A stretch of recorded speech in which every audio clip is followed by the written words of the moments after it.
Estão tristes por quê, hein? Falando sobre aqui o áudio. Hã? Tá empatado, pelo menos? Já é um grande problema. Brasil empatar. Já é um grande passo empatar com a Itália. Hein? Ao vivo. Vocês Ao estão- vivo, ao vivo. Vocês estão acostumados só a ouvir o governo agora, como é que faz? É, meu amigo. Tudo bom. Deixa chegar os outros. Rapaz, eu gostei dessa essa aqui, ó. Você fez um bom sucesso lá na Fonte 41. Esse daqui tá show. Esse tá show.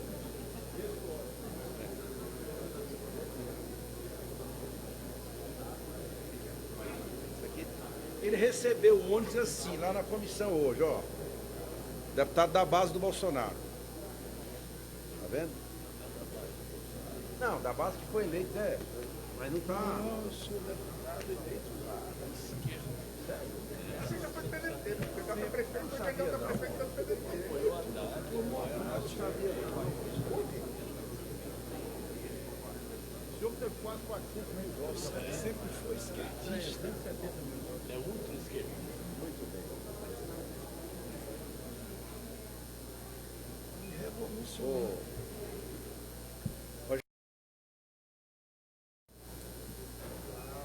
Hein?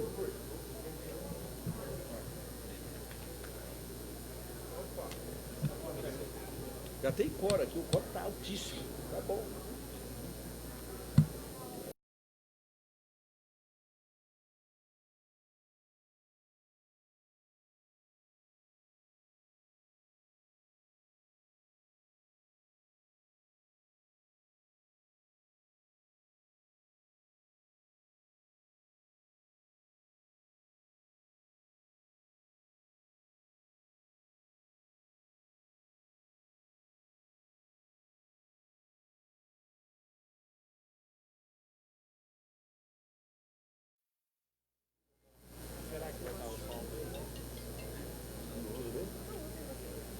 Tô bem com você.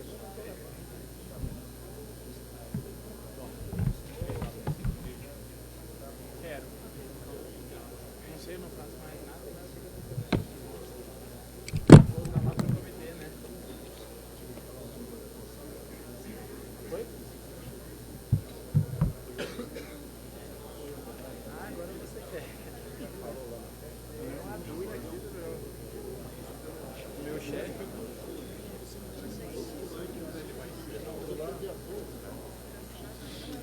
Chegando.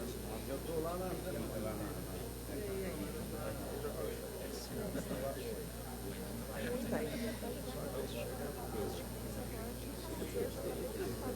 Distribuíram a nota? Vimos ainda não. Cadê? Eu trouxe. Será só os presidentes, mas não só o nome dos presidentes.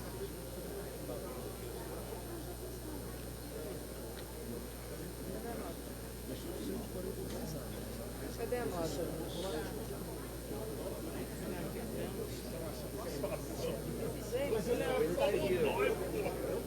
Cadê a nota? É para distribuir, não é? Vai, vamos. Todo mundo tá querendo aqui, manda aqui. Vai a nota, pessoal. A assinatura está atrás. Vai a Assinatura tá nota. atrás. Tá grande demais. Foi a nota. Que sorte de novo. Responsável por isso foi o Juliano. Eu nem me meti nessa nota, nem li. Nossa senhora, tá. Eu nem li. Toca aí pra todo mundo. Eu não li, não. Essa leitura eu não li. Vamos à luta. Agora tá feito. Foi o Juliano que fez. Não tem problema. É que ele falou e tem fugido, entendeu? Isso aqui na gente.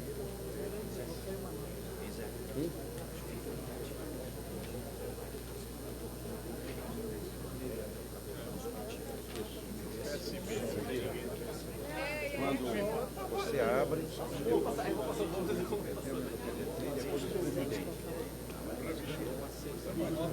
Tá boa essa nota? Essa nota respinda, nota grande. Caramba, você fez uma A pedra. assessoria mandou 6 páginas, amigo. 6. Pra cortar, eu não aguento. Nós estamos combinando o seguinte, ó. Não conheço, nem A Jandira fala, ela passa, 24 depois os presidentes falam. tá bem. Eles- Tá bom. Deixa eu botar o Chegou nosso o cadeira aqui. Então, a Jandira, você abre, passa para os líderes, nós 4 líderes aqui, depois os presidentes entram. Depois os presidentes entram. Eu estou dando aqui uma linha, pode ser? Tá vindo, tá vindo. Começa logo, né? Pode arrancar? É porque os presidentes falam, vão falar depois. Eu quero uma cópia. Me dê uma cópia aqui, cadê a cópia? Estou sem cópia. Acabou. Vamos, Jandira, vamos, Jandira. Cada um fala 2 minutinhos. Combinado? Não, eu só vou abrir você. Você abre e a gente fala com o líder, viu, Tadeu? Cada um aqui. Eu vou só abrir, depois você. Vamos. Eu aprendi desde molequinho. Deu certo. Tá bom. Leandro, tá. Esse monte de... Calma, né? Você já falou? Eu não falei ainda não, que história. Pessoal, Não falei não, nas 2 comissões. pessoal, boa tarde. Estamos aqui reunidos, líderes da minoria, líderes das bancadas de oposição, os presidentes de partido de oposição também.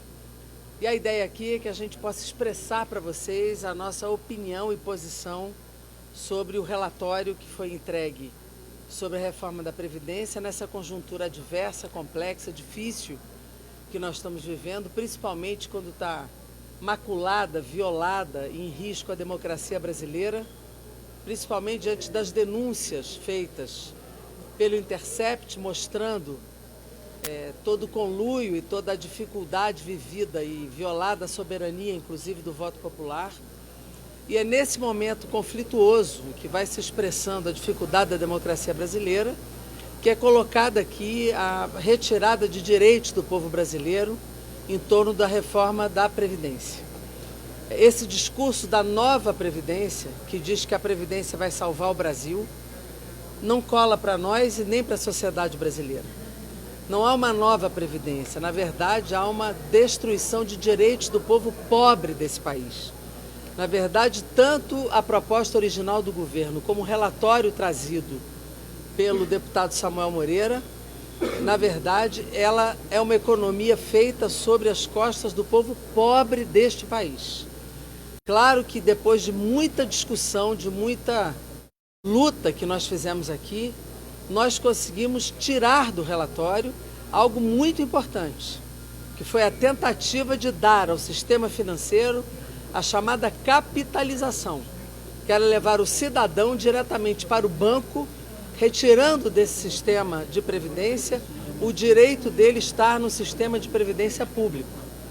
No entanto, ficou no relatório ainda uma grande vantagem para o sistema financeiro, que é a possibilidade de privatizar a previdência do servidor público, que hoje está num fundo, uma previdência complementar pública e pode ser privatizada.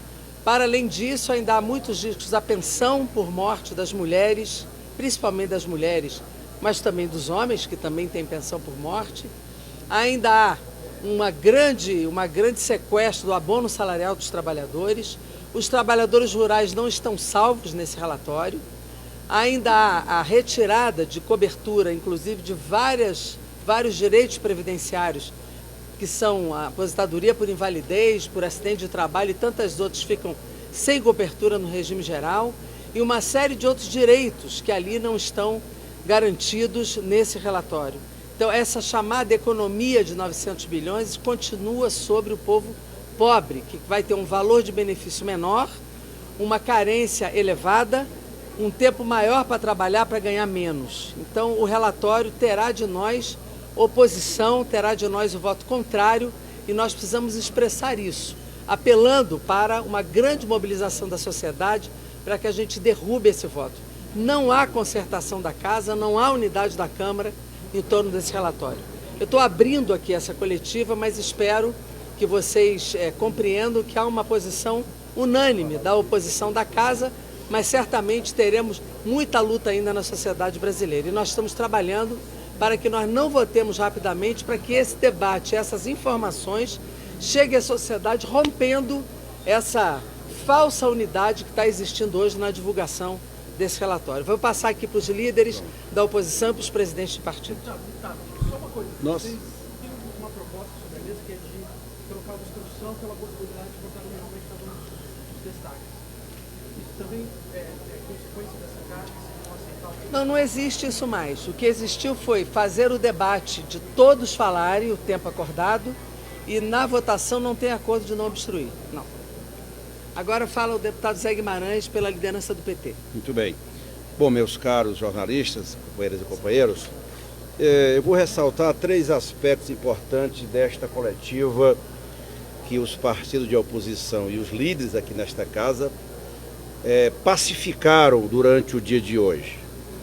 A primeira, diferentemente do que foi anunciado, essa sim é uma concertação política dos 5 partidos, que em reunião com os presidentes, ontem e hoje, na liderança da minoria, com os partidos, nós fizemos uma concertação centrada em 3 pontos relevantes que orientarão a nossa posição em função do debate do tal relatório da Previdência. Primeiro, a unidade desses partidos que vão votar unitariamente contra o relatório. Esse é um anúncio importante, porque foi feita muito disse que me disse, principalmente depois daquela malfadada reunião que o relator fez com os partidos que nós chegamos naquela reunião. A oposição está unida e desde a decisão do PDT, passando por todos os nossos líderes das bancadas, nós fechamos questão. Nós vamos votar contra o relatório do deputado Samuel. Isso é importante. A oposição unida, buscando construir o melhor caminho para proteger os direitos dos trabalhadores brasileiros. O segundo aspecto é que nós vamos levar o maior tempo possível para votar, para a matéria chegar no plenário. Porque entendemos, que eu alio com a terceira questão, que o relatório nos termos que foi apresentado, ele foca fortemente para penalizar os trabalhadores do regime geral. Chega a ser, em alguns aspectos, pior do que o relatório, a PEC inicial. Por exemplo, os aposentados, aqueles que teriam direito à aposentadoria. O que o relatório está fazendo é uma perversidade, porque além de estender, de colocar uma regra enorme que a pessoa não vai atingir jamais o seu direito à aposentadoria, em alguns aspectos, eles desconstitucionalizam e remetem para a lei ordinária. É muito importante isso que a deputada Jandira falou. Rurais. Divulgar em alto e bom som que os rurais estão fora. É grave, porque ao tempo que mantém a idade, diz lá que o valor da contribuição será fixada por lei ordinária. Nem lei complementar. É mais grave ainda. E por aí vai. Na verdade, é um relatório. Tem conquistas que fizeram parte do trabalho dos movimentos sociais, como a capitalização, mas em alguns aspectos esse relatório penaliza em demasia aqueles trabalhadores do regime geral. Querem retirar 1 trilhão, querem economizar 1 trilhão em 10 anos, às custas dos trabalhadores que ganham até 2 salários mínimos. E por último, essa unidade que está refletida aqui na Câmara, ela faz parte de uma construção coletiva. O protagonismo aqui, André, Tadeu, Ivan, e é muito importante. Fazia tempo que na Câmara o PSOL conosco não tomávamos decisões coletivas. E isso tem um significado grande para o país, para a base social, para aqueles que estão contra a reforma da Previdência, e que em sintonia com o Brasil, nós vamos atuar conjuntamente. Eu resumiria, nós vamos debater lenta e segura a nossa posição. Nada de atropelos. Faremos a obstrução que for necessária para preservar os interesses e os direitos dos trabalhadores brasileiros. Deputado Ivan. O que significa a questão desse caso? Os partidos votarem todos unidos no plenário e na comissão. Contra o relatório. Contra o relatório do Samuel. Não, isso aí é o CIA, é do futuro. Vamos lá. Vai lá. Vai lá. Vou falar 3 coisas só aqui. Bom, em primeiro lugar, eu queria realçar a unidade desses partidos, segundo o fechamento de questão. Isso significa cerca de 140 votos aqui dentro. Já. Então isso é muito importante é uma base de alavancagem para brecar a reforma da Previdência. A segunda questão é o consenso de que o relatório Samuel Moreira continuou descarregando nas costas dos pobres, dos assalariados do regime geral da Previdência, e principalmente dos mais pobres, até 2, 3 salários mínimos, a carga de 700, 800 bilhões de reais dessa questão. Então, é a questão do abono salarial, é a questão do tempo de contribuição, que é uma barbaridade, 40 anos no país da informalidade, no país do desemprego, da sazonalidade. Então, esta é outra questão que nos unifica. Eu quero dar um exemplo. Tem toda a questão do diálogo com a sociedade. Então, nas alíquotas, eles dizem que diminui as alíquotas para os mais pobres.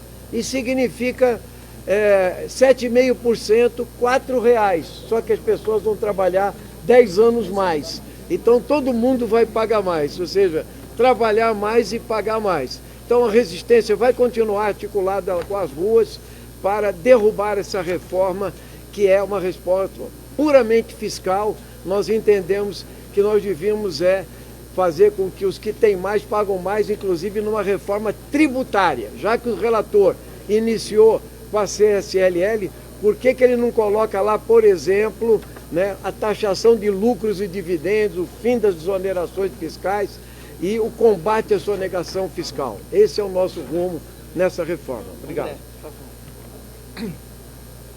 Deputado do PDT, líder. Bem, boa tarde.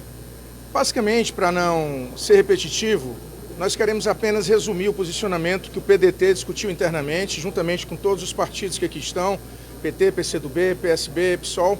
Nós temos deixado muito claro, primeiro, a desconstitucionalização da forma como está no relatório chega a ser pior do que no texto que veio do Poder Executivo, porque antes estava remetendo à lei complementar, ou seja, maioria absoluta da Câmara, 257 votos. Agora é lei ordinária, portanto, maioria simples. E o que é pior, lei ordinária significa que qualquer modificação futura na legislação previdenciária pode ser feita, inclusive, por medida provisória, para vários regramentos. E isso significa vigência imediata. Então, nós estamos, inclusive, dialogando com o relator para que ele, pelo menos ele coloque uma trava, que medida provisória não possa legislar sobre questões previdenciárias a partir de então.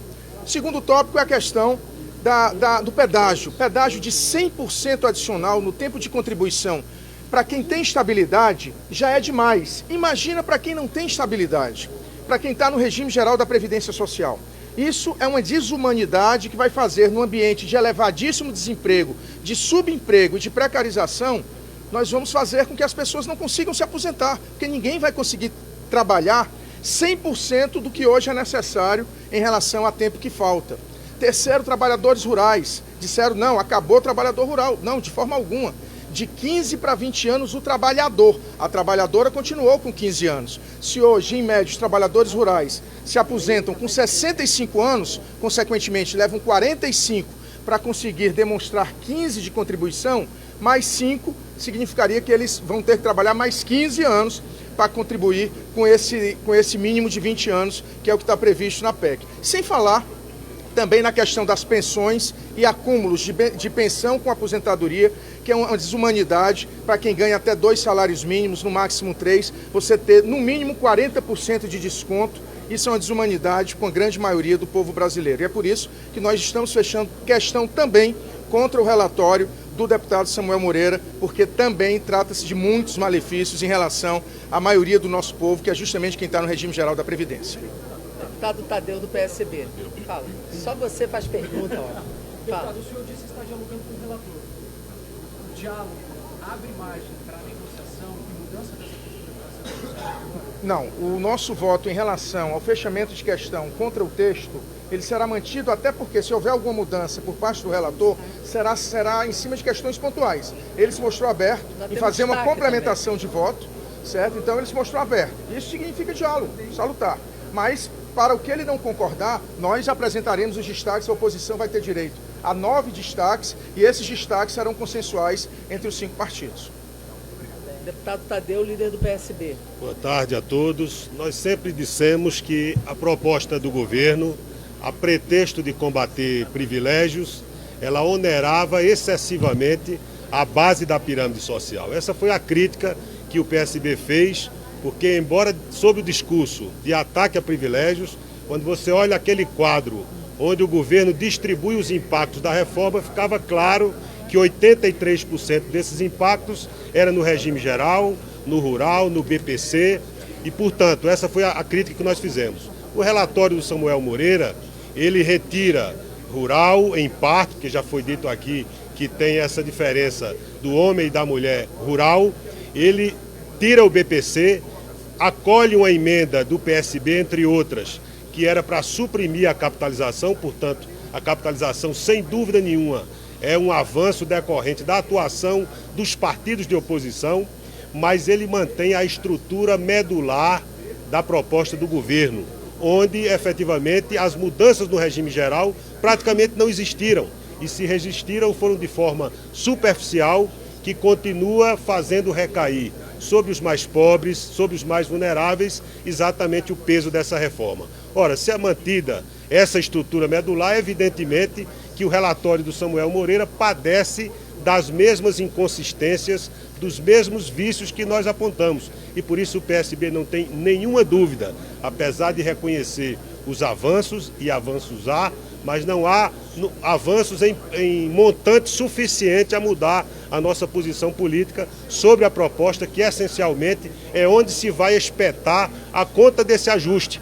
Fica curioso quando vimos o ministro Paulo Guedes dizer que se está metendo a mão no bolso das pessoas, fazendo referência ao aumento da contribuição sobre o lucro, que até 31 de dezembro era de 20%, e apenas o relator tem o cuidado de equilibrar um pouco as onerações sobre os mais pobres e sobe para a tributação dos bancos, que já era 20%.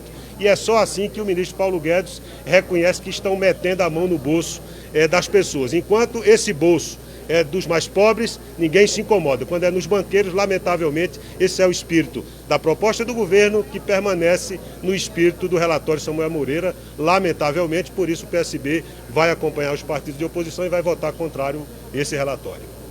Deputado Daniel, líder do PCdoB. Também para afirmar a posição da bancada do PCdoB, coincidente com as demais bancadas da oposição, no sentido de um posicionamento contrário ao relatório do Samuel, e pelas razões aqui também já expostas. Do ponto de vista da essência, ele não se altera.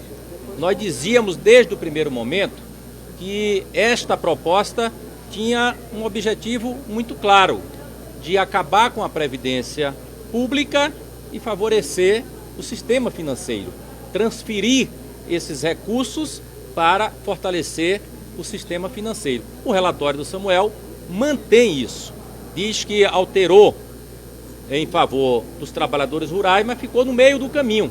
O BPC também ficou no meio do caminho. Quando faz uma elevação tributária no sistema financeiro, vem a reação da própria do próprio base econômica do governo, do próprio Guedes. O Guedes, não, nesse setor a gente não pode mexer, quer retirar aquilo que seria a tributação nas bolsas de valores. Então o sistema financeiro fica intocável do ponto de vista deles. E tem como um dos principais objetivos retomar a capitalização. Qual é a dúvida? Que o objetivo é tirar dos pobres, e mantém isso, e favorecer o sistema financeiro. Então a batalha vai continuar, nós vamos continuar mantendo uma posição de obstrução e discutindo com a sociedade no sentido de impedir que esse relatório seja aprovado. E eu acho que eles não têm voto hoje para aprovar o relatório. Uma coisa é o debate e a deliberação na comissão especial. Outra coisa é a votação em plenário. Agora a presidente do PT, a deputada Gleisi Hoffmann. Vai, Gleisi. Você quer falar? Ah, desculpa, eu não te vi, Malu. Não, mas pode chamar. Mesmo da primeira, eu acabei de chegar. Tá bom? Tá bom. Eu não vi você chegar. Tem problema. Desculpa. Boa tarde, gente. Quero saudar aqui também essa posição unificada dos partidos de oposição que vem sendo construída desde o início dos debates da reforma. e avaliamos que o relatório que foi apresentado não é um relatório que mexe com os privilégios do sistema previdenciário. Muito pelo contrário, ele é todo calcado em cima do regime geral de previdência social. 85% da economia prevista pelo relator é em cima do regime geral, ou seja, que tem teto e limite de benefício de até R$5.000, 5 salários mínimos. Isso, portanto, afeta a maioria do povo brasileiro. Não consideramos que seja cortar privilégios, por exemplo, fazer com que, principalmente quem não tem estabilidade, tenha que trabalhar até 40 anos para poder ter a sua aposentadoria integral. Não consideramos que seja combater privilégio, por exemplo, aumentar a base de cálculo da aposentadoria pegando os salários mais baixos para diminuir a aposentadoria e os benefícios previdenciários. Não consideramos que seja combater privilégio não dar direito a 2 abonos salariais e limitar o abono a R$ 1.364. Não consideramos que seja combater privilégios fazer com que professores e professoras que enfrentam turmas de 30 a 40 crianças não possam se aposentar apenas por tempo de serviço e tenham que cumprir idade. Portanto, são pontos essenciais. Não consideramos que seja combater privilégio aumentar a contribuição mínima para 20 anos para os homens e colocar aí também os trabalhadores rurais. Nós estamos lidando com pessoas que ganham pouco, que é a base da sociedade brasileira. Combater privilégios não é isso. Então, portanto, nós tiramos uma posição, e o PT também assim entendeu, de sermos contra o relatório, vamos votar contra, sem abrir mão dos destaques que achamos importantes fazer na comissão, mas vamos caminhar de forma unida. Nós estamos ao lado do povo brasileiro, daquele povo que foi às ruas no dia 15 de maio, que foi à rua no dia 30 de maio e que fez a greve geral agora no dia 14 de junho contra a reforma da Previdência que retira direitos. Deputado Molon. Então, pessoal, primeiro, boa tarde. Nós consideramos ter alcançado vitórias muito importantes até o momento, vitórias da oposição brasileira em defesa do povo brasileiro. Conseguimos tirar o BPC, conseguimos tirar o trabalhador rural, conseguimos tirar a capitalização. Nessa fase, nos debates da comissão, nós vamos focar em impedir o retorno da capitalização e mudar ainda mais a proposta, porque a proposta, do jeito que está, não receberá o nosso apoio e o nosso voto. Os trabalhadores que ganham menos vão ter que trabalhar mais para ganhar ainda menos. Portanto, é uma reforma que vai aumentar a desigualdade social, que é o grande, forçar nossa luta contra ela e tentar fazer mais mudanças na comissão, porque a proposta não atende em nada à oposição brasileira. Obrigado, pessoal. Oi.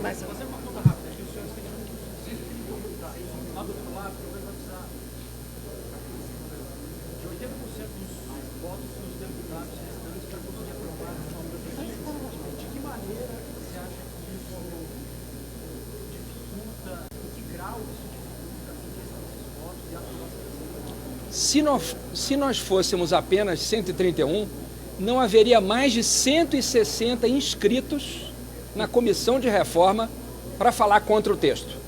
Portanto, a oposição a esta proposta de reforma vai além dos partidos que se definem como partidos de oposição. Há representantes de vários partidos, de centro, por exemplo, que não votarão nessa proposta. Portanto, quem não tem número não é a oposição, quem não tem número é o governo. O governo não tem voto suficiente para aprovar essa proposta porque ela é cruel, é regressiva e vai sacrificar, sobretudo, os trabalhadores que trabalham mais e ganham menos. Vale lembrar que nós só precisamos de 206 para impedir. Quem precisa de 308 é o governo. Então, tem uma desproporção aí. Eles é que têm mais dificuldade de botar os 308 do que nós botarmos os 206. Precisa ver se tem mais algum parlamentar que deseja se colocar. Mais alguma pergunta, pessoal? Não, né? Ver se tem mais alguma questão. Obrigado, viu? Pelo PDT, Jandira. Quais os pontos que vocês destacariam tanto na comissão quanto no plenário? Na verdade, nós temos 9 destaques. Nós temos 9 destaques. E nós ainda vamos discutir, a depender da... Porque vão ter os debates, são 160, né, Molon? Mais. Tem mais de 160 deputados inscritos. Obviamente, pra falar depois contra. disso, falar contra e tal. Ele vai ter que apresentar a complementação de voto. A depender do que ele apresente, o que ele mudar ou não mudar, nós vamos decidir os 9 destaques que nós vamos fazer. Ainda não está decidido, porque depende do que ele vai apresentar, se ele muda ou não algum aspecto do relatório dele, do debate que nós vamos fazer. Tá bem. Sim. Claro, não, os 9 serão decididos entre nós de forma consensual. Só para atualizar o número, são mais de 173 deputados inscritos para falar contra a proposta de reforma. Portanto, não são nem 160, são mais de 173, o que nos aproxima do número necessário para impedir a aprovação da reforma com esse texto cruel. Deputado Pompeu quer falar. Pelo PDT. Oi, Bruno. Não, ele é do PDT, porque Sim. o líder já falou pelo PDT. Sim, mas o PDT tem uma posição que eu quero aqui reafirmar essa posição. Até agora o que nós obtivemos e que foram vitórias importantes, foram vitórias de redução de danos. Quando se tirou o BPC, quando se tira os rurais e quando se tira a capitalização.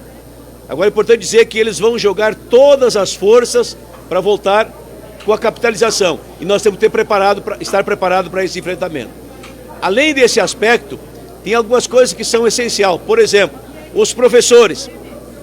Não tem como dizer que estão combatendo privilégio, tirando o direito de professores.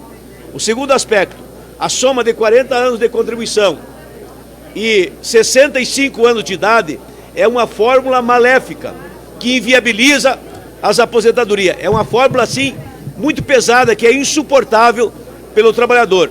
Nesse contexto, a mesma coisa, a questão do cálculo das aposentadorias de valerem os 100% da contribuição. Ou seja, a pessoa contribui 10 anos com um salário, outros 10 com 2, outros 10 anos com 3, outros 10 anos com 4 salários.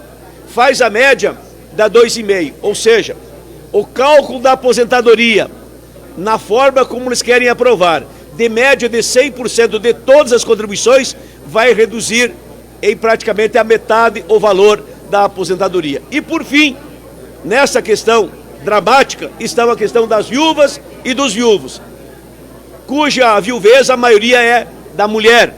Elas é quem sobrevive. Então são as mais atacadas. As mulheres professoras e as mulheres viúvas. Por conta da soma de tudo isso, nós não temos como suportar essa proposta do jeito que está e nós vamos acabar votando contra ela. Muito obrigado.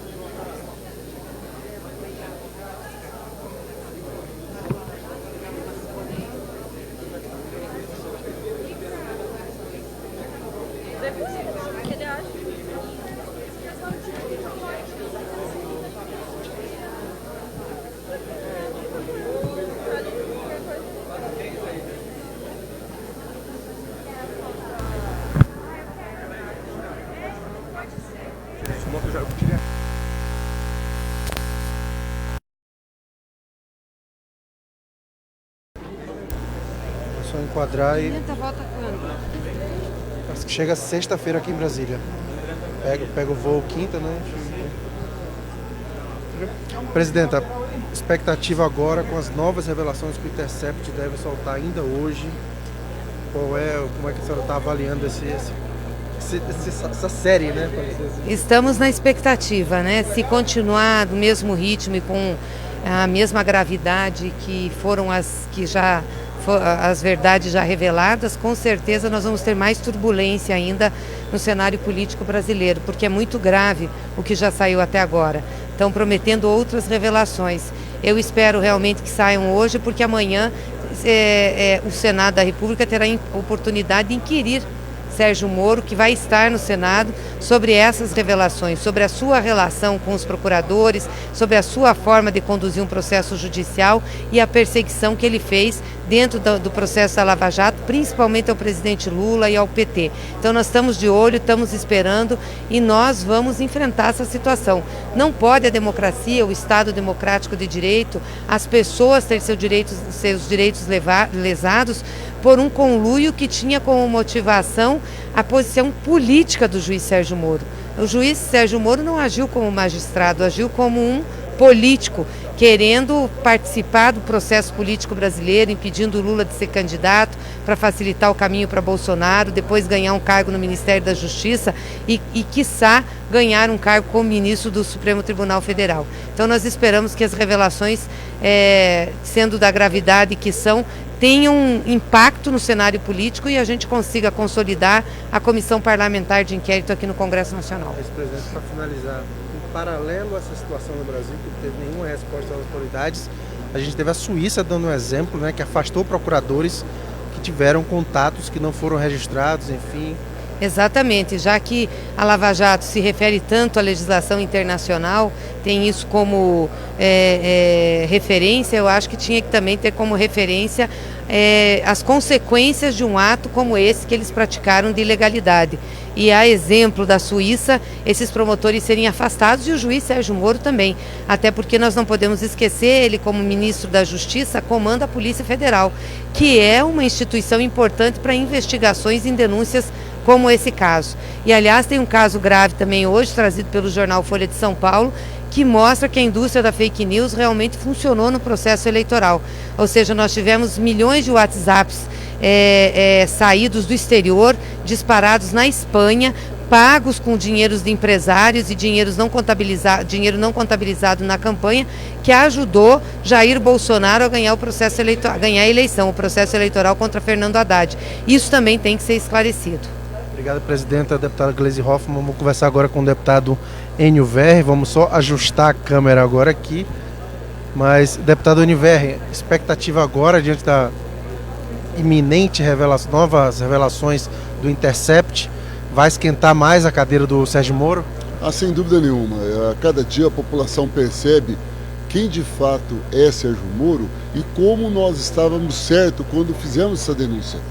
Desde o início, a gente deixou claro que era uma perseguição ao presidente Lula. Mais do que isso, era uma perseguição ao projeto político que o presidente Lula implementou nesse país como presidente da República.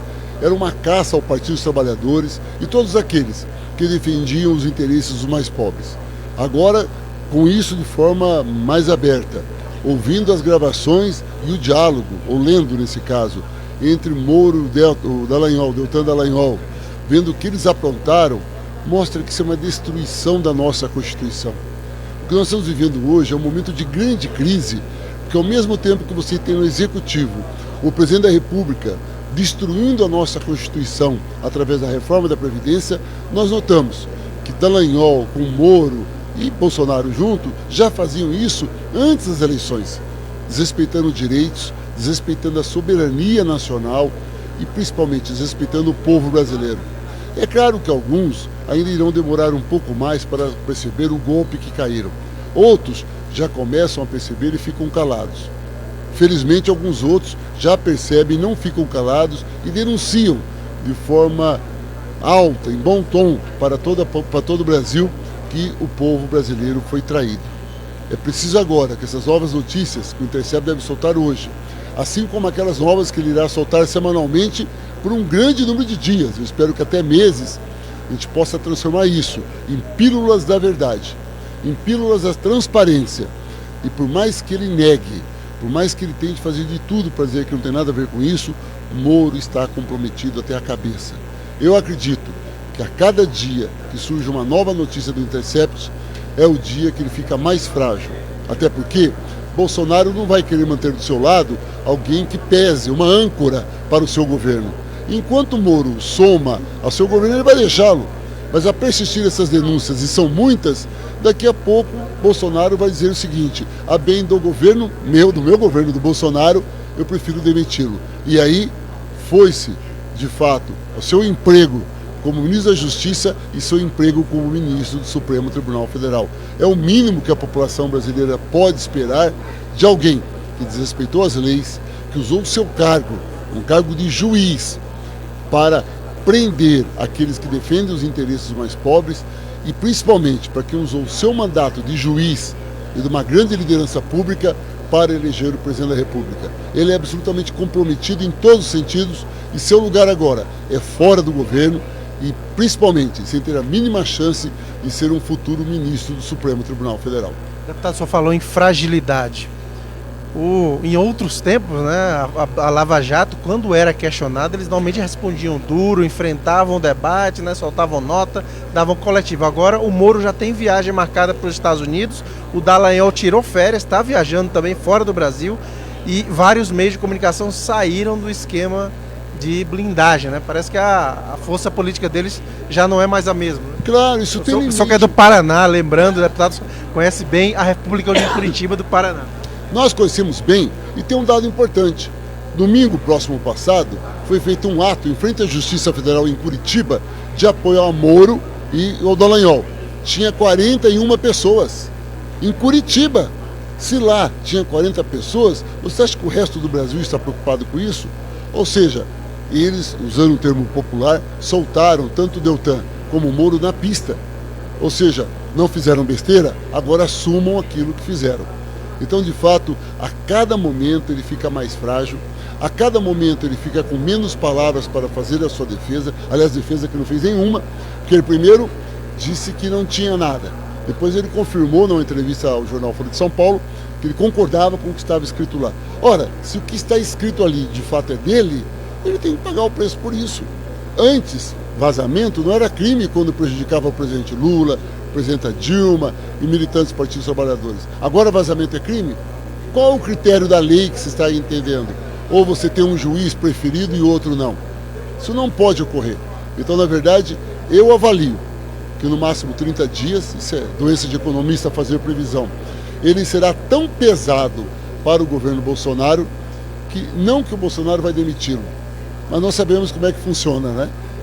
Moro vai declarar em público que vai pedir demissão para preparar a sua defesa. Não vai conseguir defender-se, porque as evidências estão dadas e as provas também, mas será, felizmente, longe do cargo de ministro da Justiça e, principalmente, longe desse cargo no Supremo Tribunal Federal. Para fechar, deputado, rapidamente, já se sabe, né, o Intercept já informou que as revelações de hoje envolvem um ex-presidente da República. Tem algum palpite ou você teria alguma informação para os internautas aí? Não, ainda não. Não tem nenhum palpite. É claro que a gente tem expectativa sobre os vários diálogos que ocorreram entre aqueles que usaram a Operação Lava Jato para assumir o governo. Nós temos que entender que o golpe que foi aplicado na Dilma por Temer e o mercado financeiro, que são os mesmos que elegeram o Bolsonaro, tem um envolvimento tremendo naquele período. Dallagnol, assim como Moro, estava no texto da semana passada, a questão dos americanos. Eles têm envolvimento com os interesses americanos, que também são os interesses do mercado financeiro. E nós tivemos um presidente que assumiu como presidente aplicando impeachment, dando um golpe na ex-presidenta Dilma, que também tinha relações com ele. Vamos aguardar, mas eu acredito que o que deve sair hoje ou amanhã acabará enfraquecendo ainda mais Sérgio Moro no seu cargo e nos seus sonhos de futuro. Obrigado, deputado Universo do PT do Paraná. A gente encerra por aqui e voltamos ao vivo ou nas redes. Você daqui a pouco vai saber as novas revelações do Intercept Brasil do escândalo da Vaza Jato.